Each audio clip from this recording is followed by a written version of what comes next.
Welcome, people of the World Wide Web. So it's Cypher Sigma here, it's Wednesday and it's another look at what I am watching. So what have I been watching, you ask? Let's get it out. So we've got all of these. So about one a day, I've been ploughing through them. So getting quite good. I have obviously loads to watch, but I've had a pile on a bookcase for ages, and I'm massively smashing through that and a lot of stuff to do. So I'm looking forward to grabbing a whole load of new films out soon to watch, and obviously it is my birthday soon, so looking forward to getting a few new ones from there. So we shall dive first into it. So kind of watching them in reverse order. So recent. This is Citizen Kane. So this is the first, or this is the one I watched last night. This is of my top 100. And yeah, wasn't a fan. It's an old black and white one. Orson Welles. I think he helped wrote it in that, and basically you have this person called Kane. He's a very rich person. He runs a newspaper and runs up debt and suffers with the depression, the Great Depression. Is loses business and stuff, and then kind of dies. And on his deathbed, he says the word rosebud, and these news people are kind of putting a eulogy-ish together going his life, and they want to know why he said rosebud. And then this news reporter basically goes to visit people from his life and trying to figure out why he said that word and did it have a meaning, and kind of recapping through his life.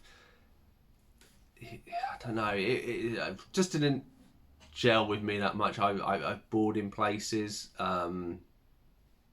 which I said is one of few of the top 100 that I just haven't really. But I mean, I'll keep it in there. Maybe it weren't the right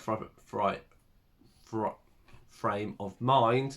I know there's a controversy with it as well, but I'm not sure. But there we go, that's the next one. So, and we have Fisherman's Friend, based on a true story for some fishermen who obviously get a contract and sing it. Obviously, it's based on true events. I quite like this. It's quite happy. There is a second one come out. I potentially was going to go see it at the cinema, which is why I bought this one and never ended up going to see the second one or seeing this one.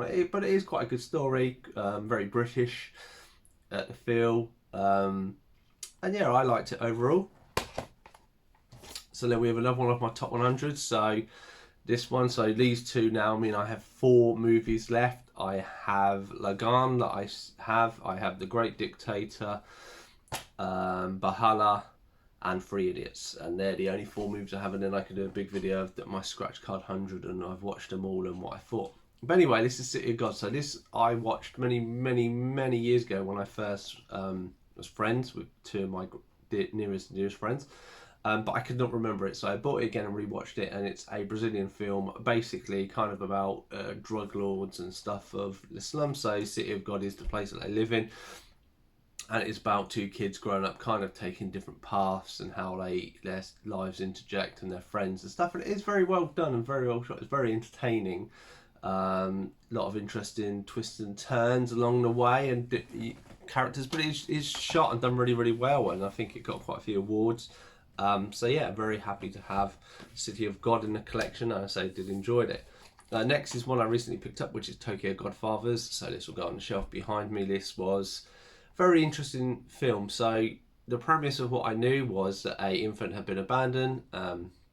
It's around Christmas time, and some 3 poor people who live on the street find a baby and decide to look after it.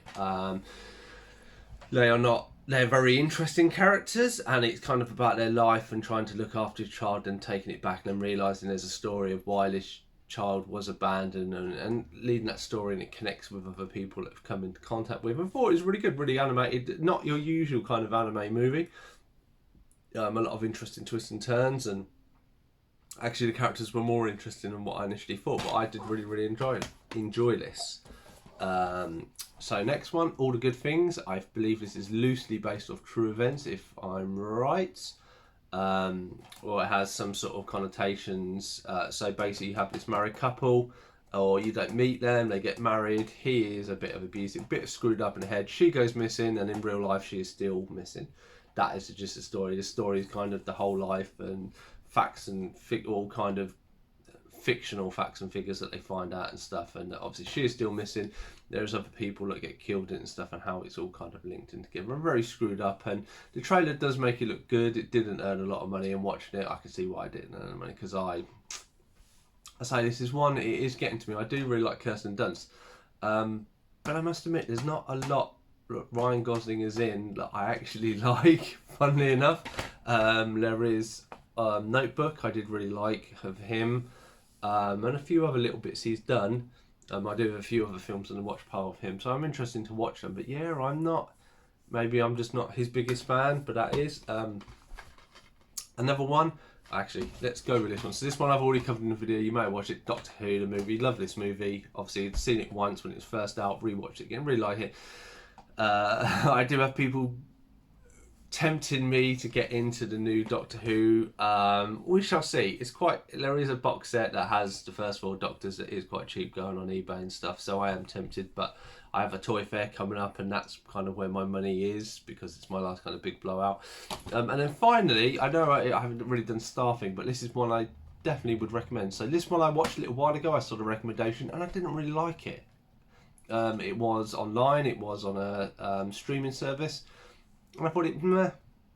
And I actually bought it because I thought it was all right. And I actually rewatched it and actually really, really liked it the second time around. How it is shot, how it is filmed. The story is really, really well done. I obviously wasn't in the right mindset or just or wasn't paying attention.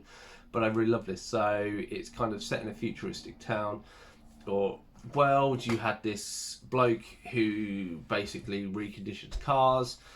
He has a wife. He reconditions his car and gives it to this rich businessman. And then, unfortunately, an incident happens afterwards.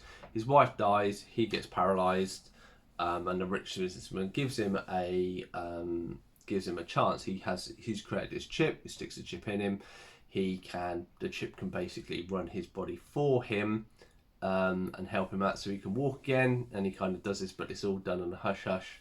And obviously he then kind of goes on a vengeance scheme to find out who kind of killed his wife and stuff. And a really good martial arts and how it's all set up and filmed. There was scenes that when he's in the computer's taking over, he's centralised, and it's clever how they did that. But altogether, a really, really good movie. I'm really actually, I'm glad I bought this and give it a second watch because I actually far loved it the second time than I did the first. And anyway, that is what I've been watching for this week. Have you liked any of the options? Do you agree, disagree with anything? Please let me know in the comments below. Otherwise, like, comment, subscribe, do all the things you want to do, and I shall see you in tomorrow's video.